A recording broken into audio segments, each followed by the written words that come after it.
messieurs, amis téléspectateurs, merci de votre attention. Nous sommes encore dans un numéro spécial Pourquoi vous?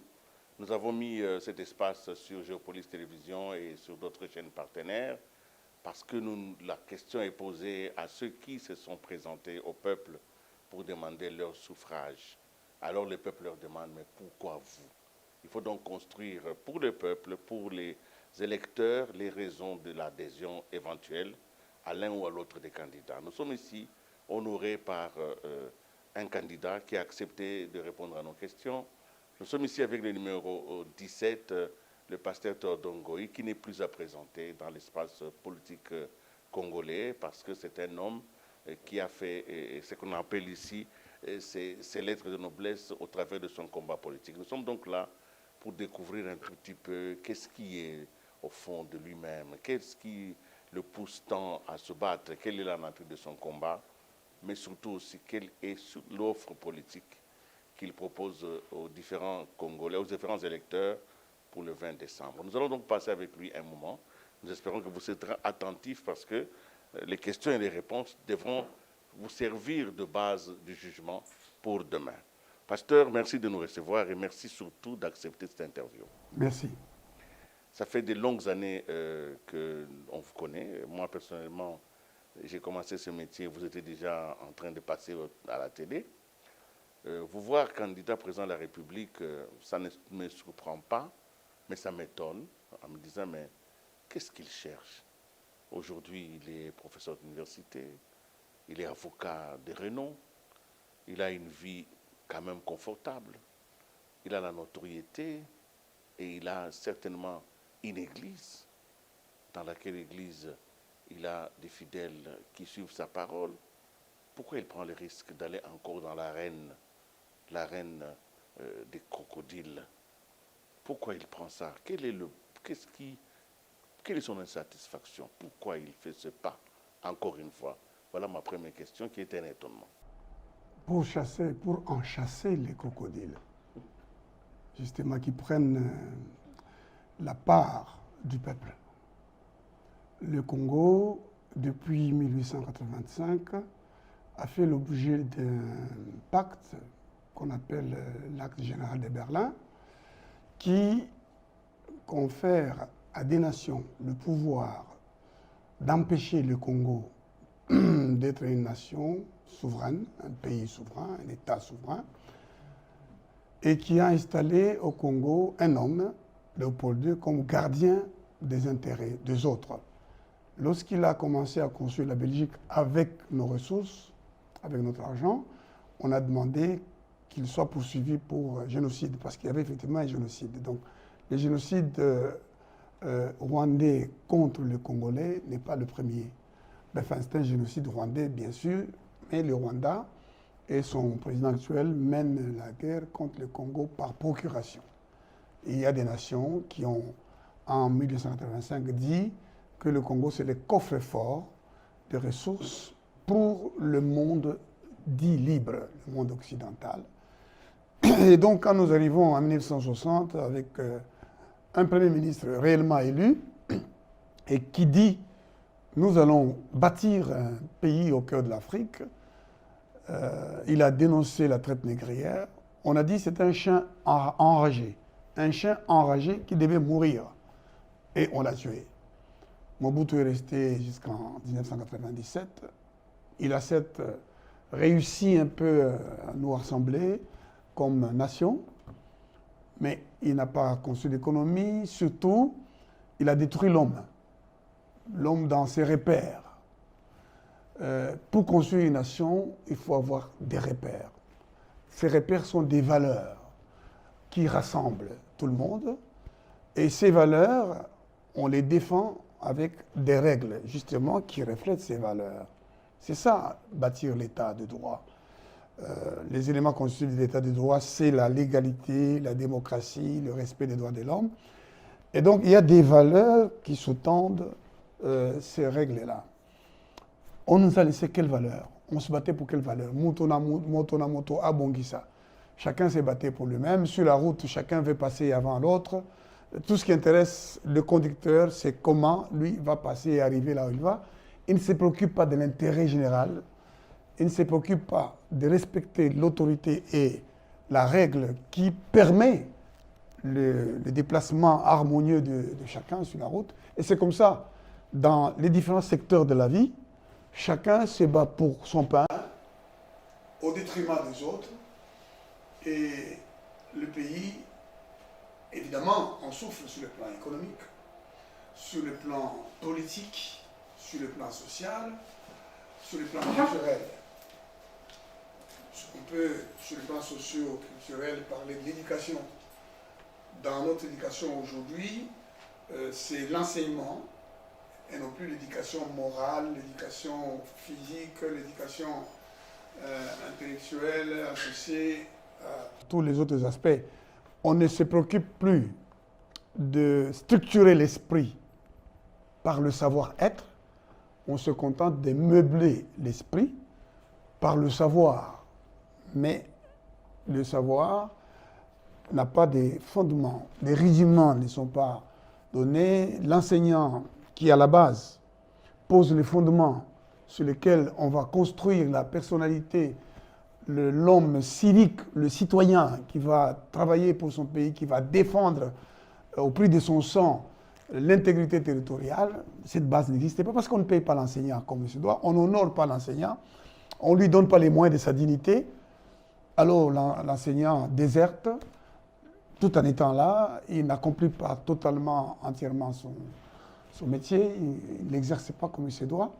Résultat, on a des diplômés d'État qui parlent un français très douteux, qui l'écrivent très mal. Moi, je suis professeur d'université, vous l'avez dit, je suis professeur ordinaire, je suis chef de département, mais je vous assure qu'il est difficile de lire certains travaux de fin d'études, des mémoires, même parfois des thèses. Hein.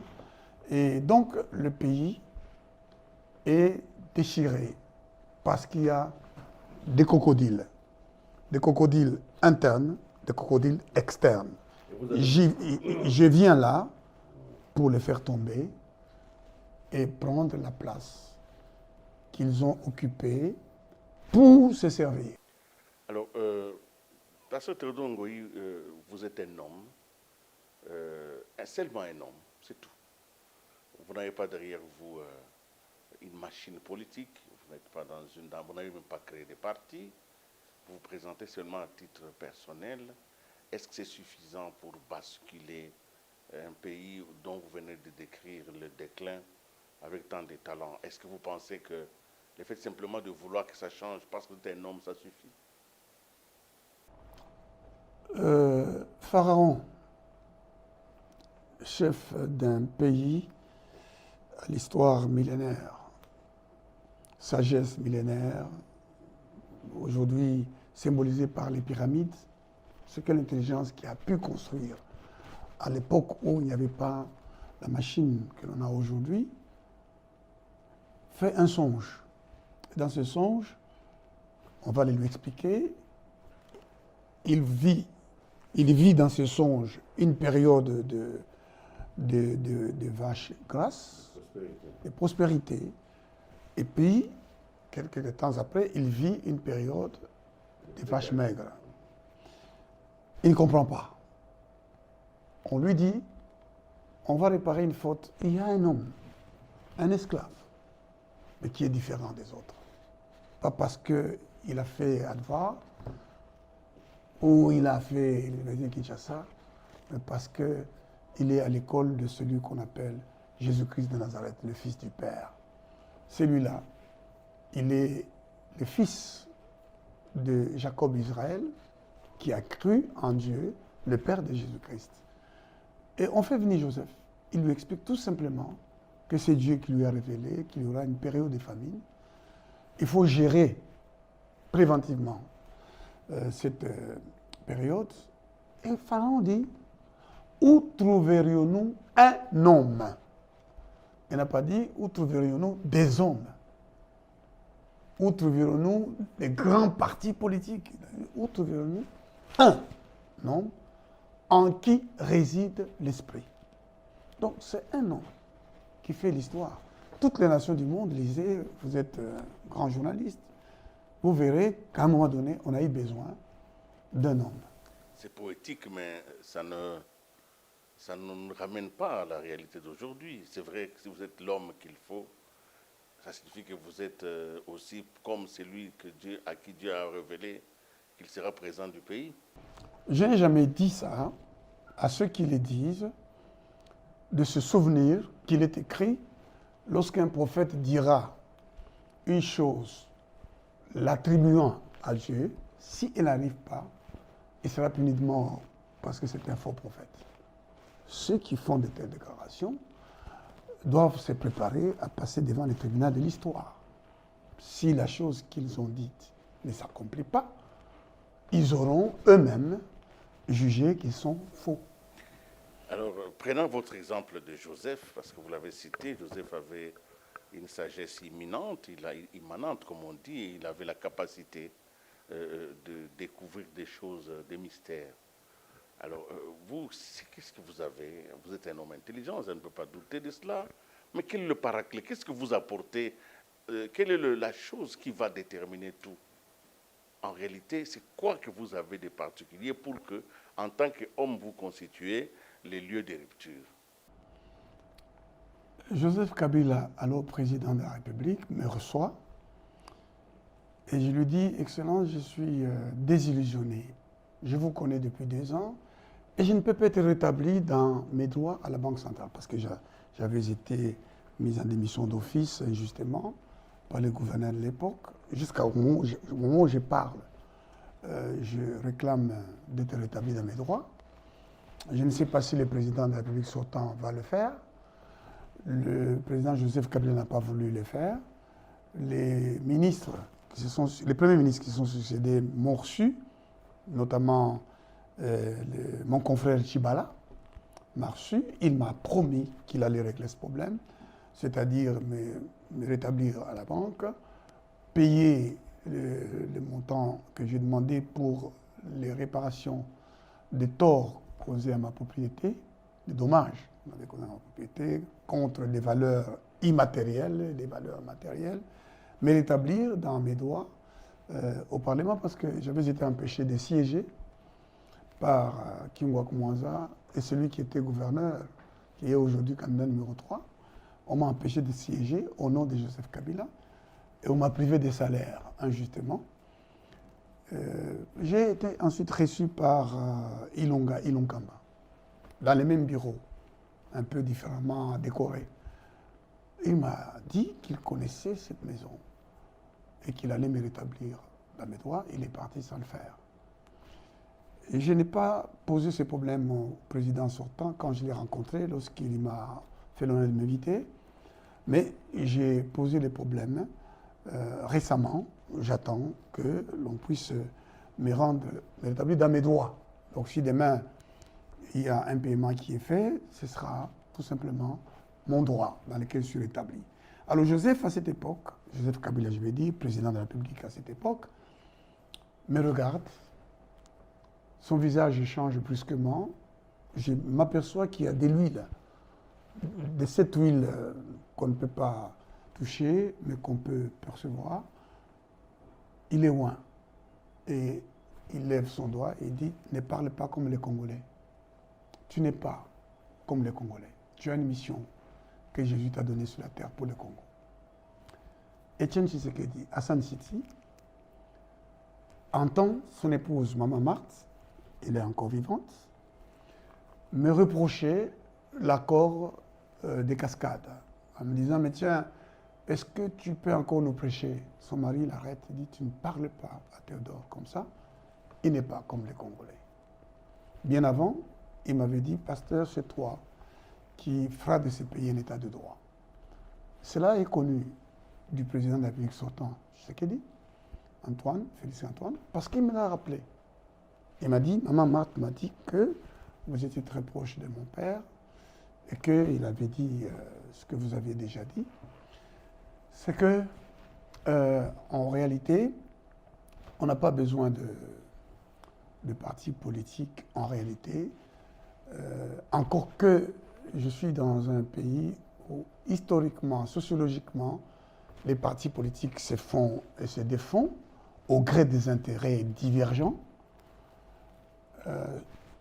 vous allez regarder, même les candidats qui sont en compétition avec moi, certains n'est juré que par Joseph Kabila. Il appelait leur père, qui ne trahirait pas, mais ils l'ont trahi. D'autres étaient des acolytes de Bemba, dans leur guerre contre leur propre pays, soutenus par l'Ouganda.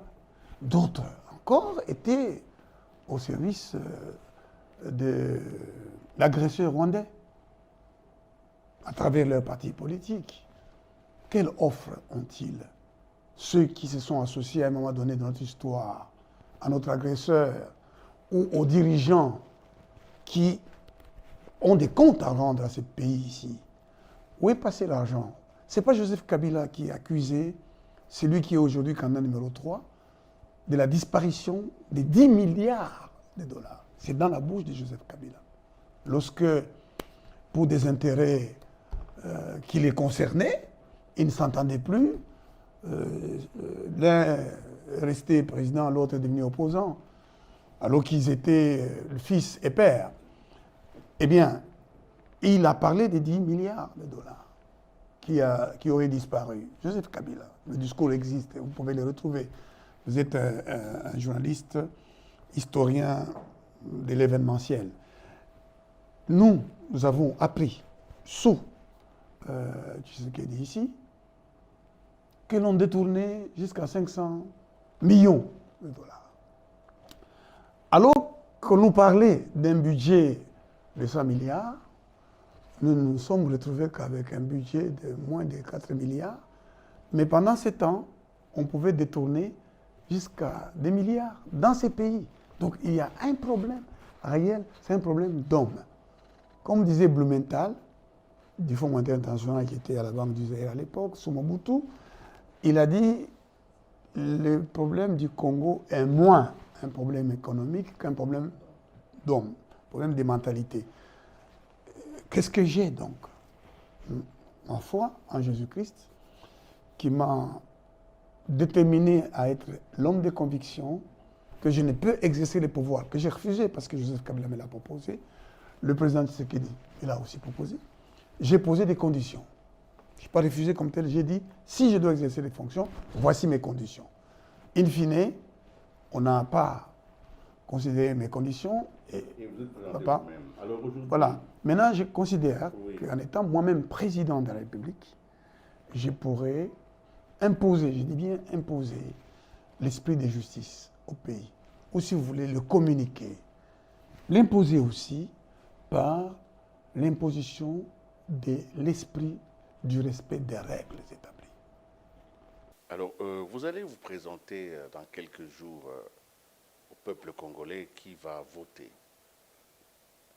Qu'est-ce que vous lui, à part ce que vous venez de dire, et ce qui est tout à votre honneur, parce que l'esprit de justice, c'est ça qui élève une nation, et ce n'est peut-être pas moi qui peux oublier cela. Mais vous devez articuler une offre politique pour qu'elle soit intelligible et qu'elle permette la décision. Votre offre politique se présente de quelle manière? Premier point, le problème, c'est l'homme qu'il faut réformer. Le problème, c'est l'homme qu'il faut choisir. Le problème, c'est l'homme qui va mettre fin à la guerre. Le problème, c'est l'homme qui va mettre fin à la corruption, au détournement, qui va récupérer, et ça, je vais déjà à la deuxième étape, puisqu'il faut être un homme honnête et intègre. Ce que je suis, personne ne contestera mon intégrité, mes convictions, ni Joseph Kabila, ni Tshisekedi, le président sortant, qui va faire la remise et reprise avec moi, bientôt je l'espère, c'est pour ça que je suis candidat président de la République. Donc, le combat essentiel d'ailleurs qui va dominer tout mon mandat, c'est réformer l'homme. Amener l'homme congolais dans quelques domaines qu'il exerce son activité, d'avoir conscience que le respect de la règle établie ou convenue va préserver l'équilibre communautaire, l'équilibre de l'activité commerciale, l'activité économique, de l'activité éducationnelles, agricoles, etc. Et sur cette base-là, puisque je vais mettre fin à la gabegie financière, je vais mettre fin au détournement, je vais récupérer l'argent.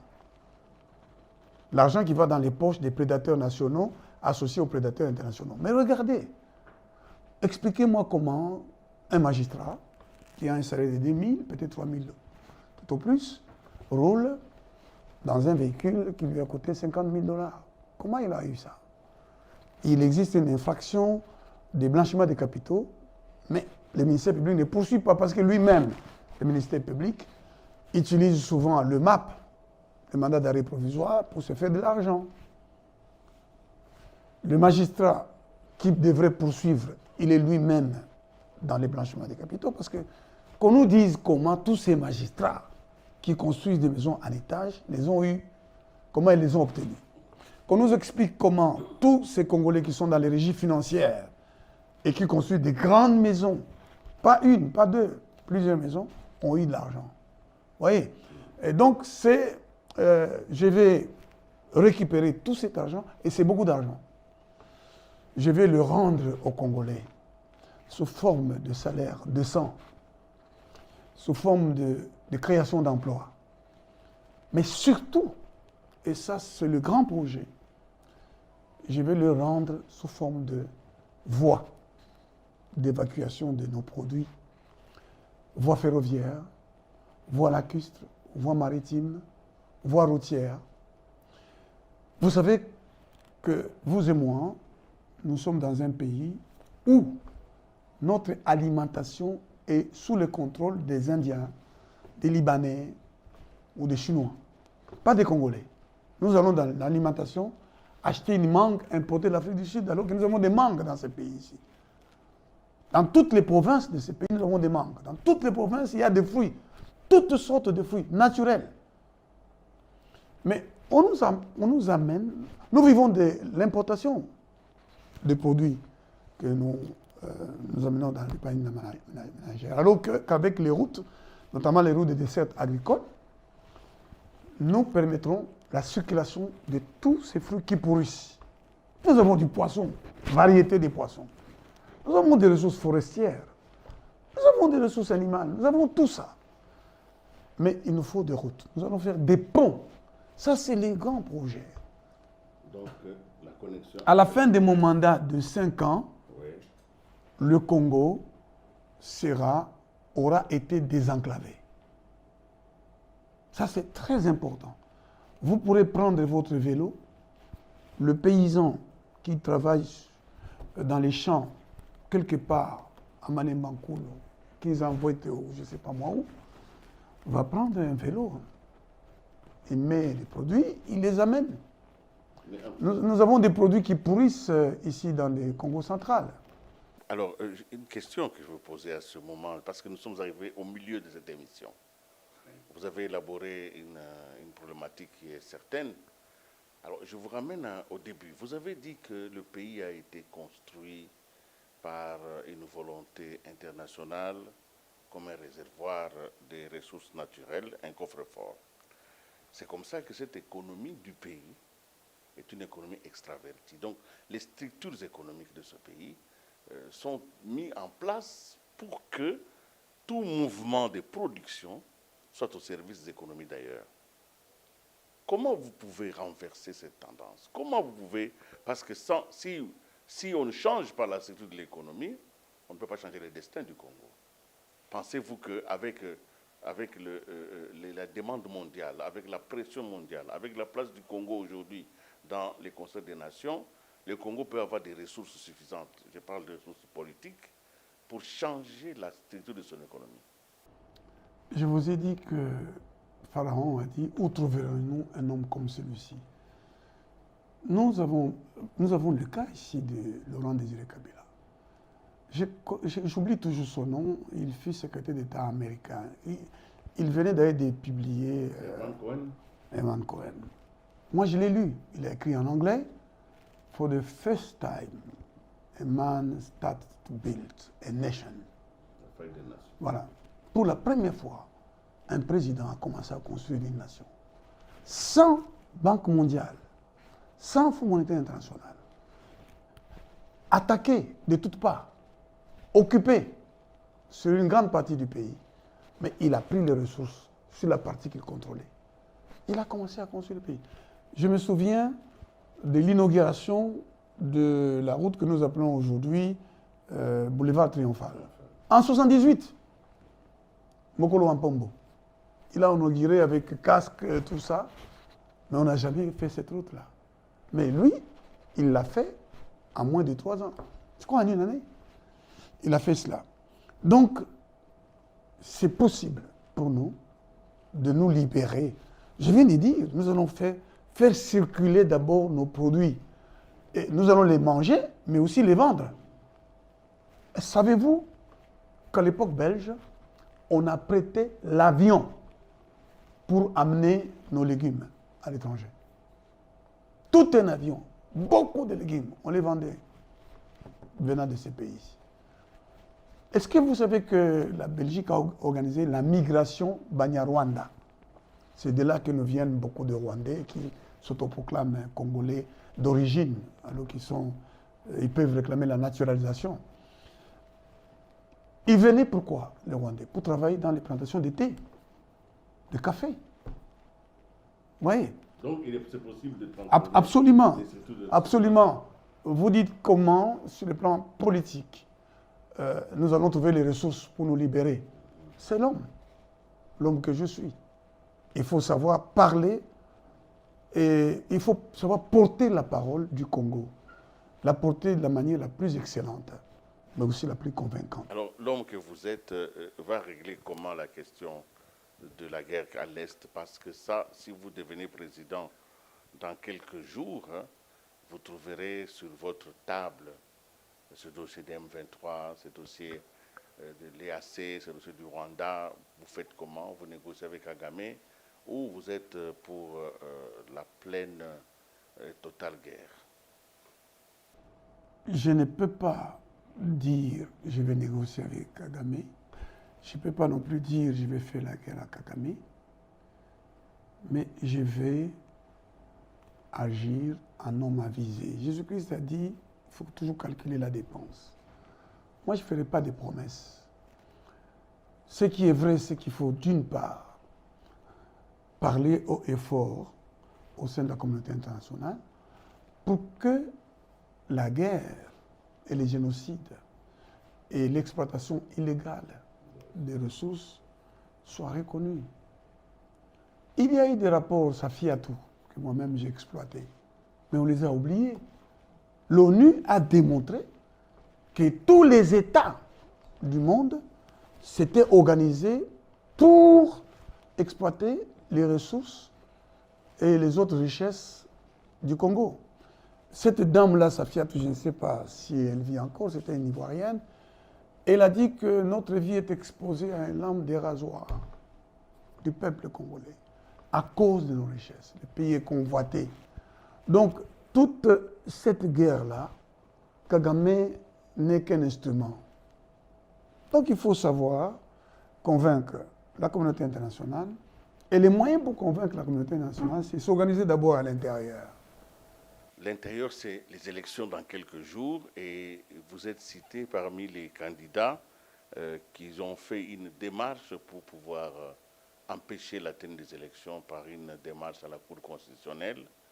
Vous voudriez devenir président, mais en même temps, vous attaquez l'organe qui peut vous y amener. Non. Alors, qu'est-ce qui s'est passé avec la Cour constitutionnelle? Heureusement que j'ai devant moi. J'espère que l'on pourra apprendre ça. Voilà, ce que vous voyez là, ça s'appelle récépissé. C'est la preuve que nous avons déposé une requête. Et cette requête a été enregistrée sous le numéro de rôle RCONS 2120. Quel est l'objet de notre requête? Nous demandons au juge de la régularité, ex ante et ex post. Ces juges, c'est la Cour constitutionnelle qui a le pouvoir de vérifier que la CENI qui est chargée, au terme des dispositions de l'article 211, d'assurer la régularité du processus, la CENI le fait. Or, nous nous sommes aperçus que la CENI, en violation des règles de la régularité, c'est-à-dire la loi électorale, n'a pas publié, n'a pas surtout affiché les listes provisoires par centre de vote et par bureau de vote, avec indication du bureau de vote, pour permettre au contentieux de se régler, contentieux du nom qui a été mal repris, n'a pas publié. Nous constatons que la CENI ne délivre pas les duplicata à tout le monde. Quand on délivre les duplicata, ils s'effacent aussi. Et parfois, le numéro est différent du numéro de la carte. Alors que le duplicata, c'est reprendre les mêmes informations. C'est une copie.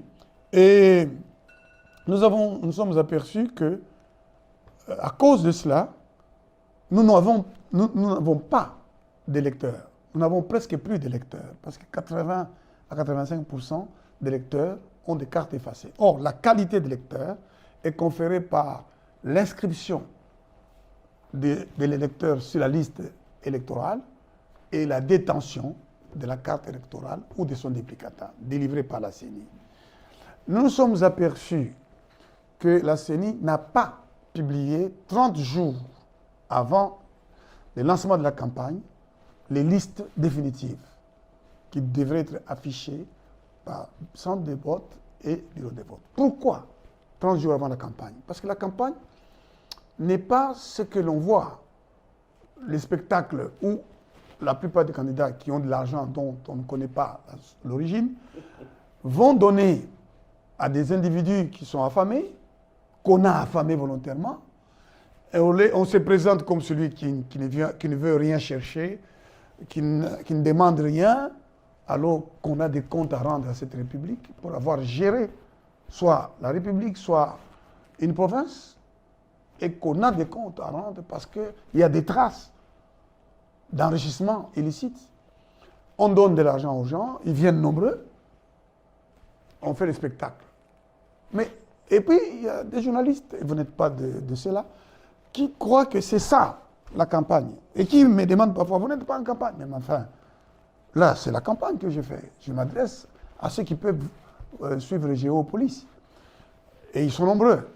Et donc, la campagne consiste à s'adresser à un électeur que vous connaissez, dont le nom est affiché dans un bureau de vote. Donc, si Kalengai est affiché dans tel bureau de vote et que ce bureau de vote est éloigné de là où je suis, mon représentant... Alors, quelles sont les marges de la Cour constitutionnelle?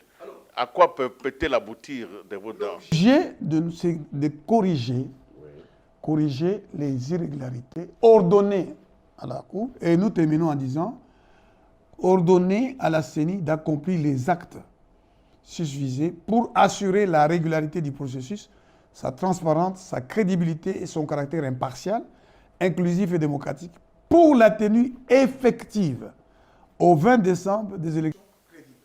Alors, au cas où la Cour constitutionnelle n'arrive pas dans les délais à traiter ce dossier, vous irez quand même aux élections. Mais nous disons, pourquoi nous disons que nous ne sommes pas dans le mensonge qui est diffusé? Parce que justement, nous voulons aller aux élections le 20 décembre, mais dans la clarté, pas dans l'obscurité. Alors, dans le cas où... Oui. A tout organisé, tout planifié pour que l'obscurité, n'est-ce pas, l'obscurité demeure et qu'on nous sorte un candidat élu par des gens qu'on ne connaît pas. Alors, c'est pour ça que nous demandons la clarté dans l'intérêt de la démocratie et de la paix. Quand vous avez rencontré le président de la CENI, parce que vous l'avez eu dans une réunion avec tous les candidats, peut-être l'opinion pensait que c'est à ce moment-là que vous alliez demander un peu plus de temps pour que ces questions-là soient réglées. Pourquoi vous n'avez pas demandé un report des élections? Mais, vous savez ce que la CENI a fait? On nous a traités comme des enfants dans une classe. D'abord, on nous demande d'accueillir son Excellence, Monsieur le Président de la CENI. Je ne sais pas depuis quand il est devenu son Excellence. Et c'est là que le président de la République sortant a fait preuve de beaucoup d'humilité d'ailleurs, parce que je l'ai entendu dire, on doit se lever. Nous nous sommes tous levés pour saluer son Excellence, Monsieur le Président de la CENI. Et son Excellence est venu nous dire, voilà, je vous présente un certain nombre de cartons, je crois plus de 400. Il y a les listes des électeurs là-dedans. Le plus nanti d'entre vous peut les photocopier et les donner aux autres. Vous vous rendez compte? Et il est passé table par table pour déposer la cartographie d'une province. D'une province. Par candidat. Voilà ce qui s'est passé là. Et quand nous avons commencé à parler, il y en a qui ont parlé de ça, du fait qu'il n'y avait pas de liste d'électeurs, notamment M. Fayoulou, mais on a presque commencé à lui faire des remontrances. On l'a sermonné par M. le préfet Kadima. Et lorsque je l'ai interpellé pour dire, mais les candidats présidents de la République, à la publication de la liste, ce qui n'a pas été fait, publication de la liste dans le journal officiel. Et cette publication doit être suivie de la notification aux candidats.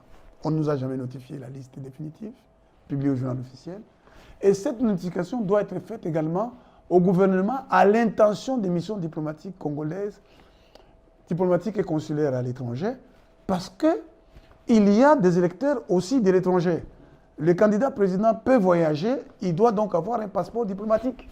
C'est pour ça que nous saisissons la CENI aussi, et plutôt la Cour constitutionnelle, contre le ministre des Affaires étrangères, qui vient nous expliquer pourquoi il ne nous a jamais donné les passeports diplomatiques pour nous permettre d'aller faire campagne en Afrique du Sud, par exemple, où il y a des électeurs. Et les candidats présidents de la République doivent être protégés de manière égalitaire.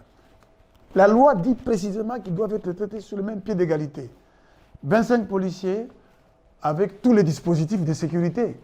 Mais M.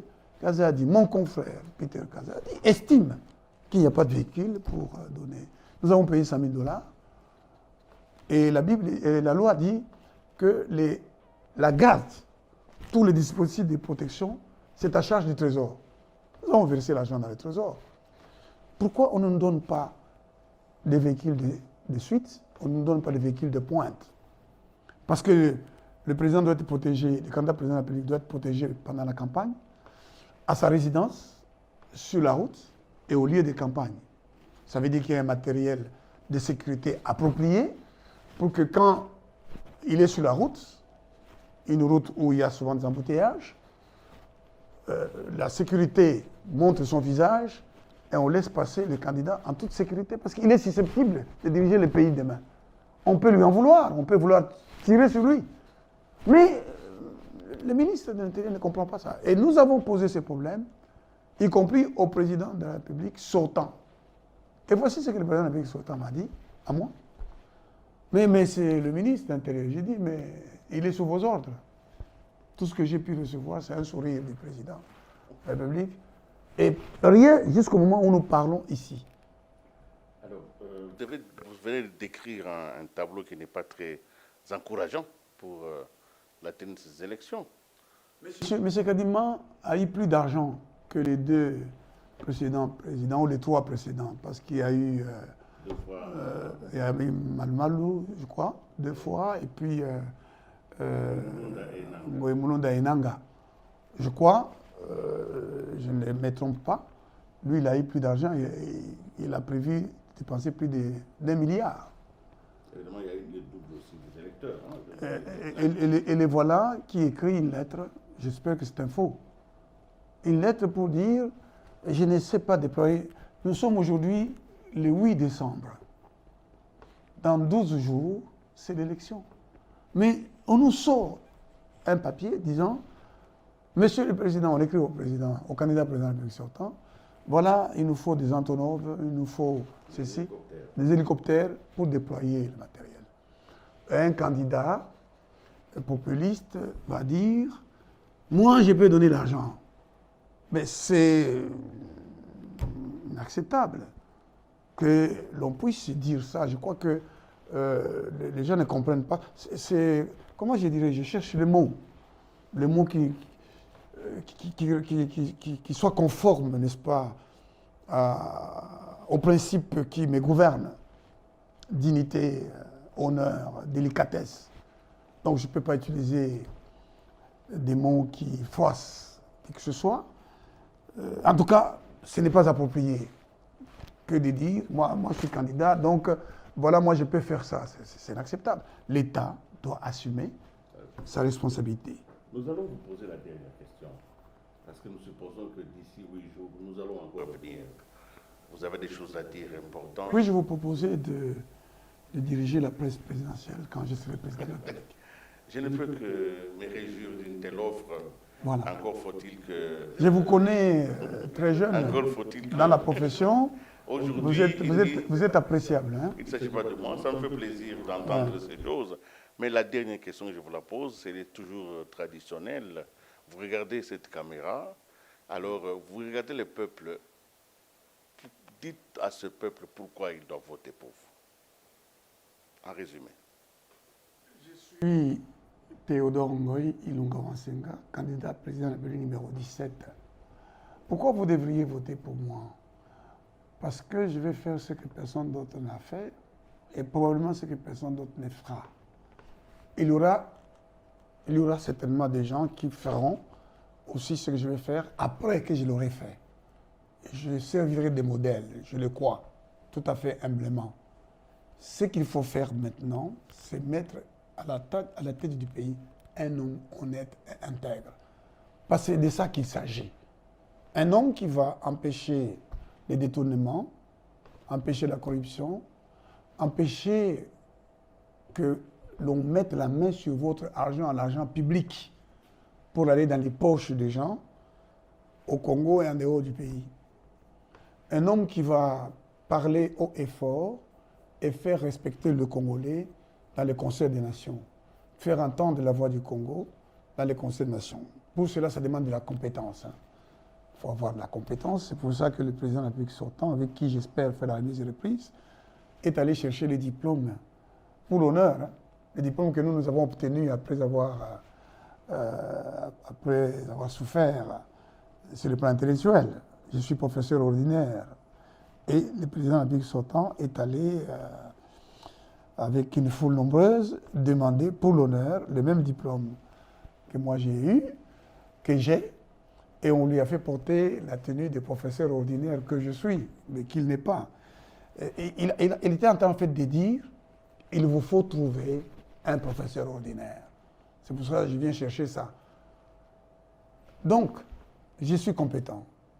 Je suis moralement honnête et intègre. Je suis un homme de conviction. Je ne dis pas une chose le matin, son contraire le soir.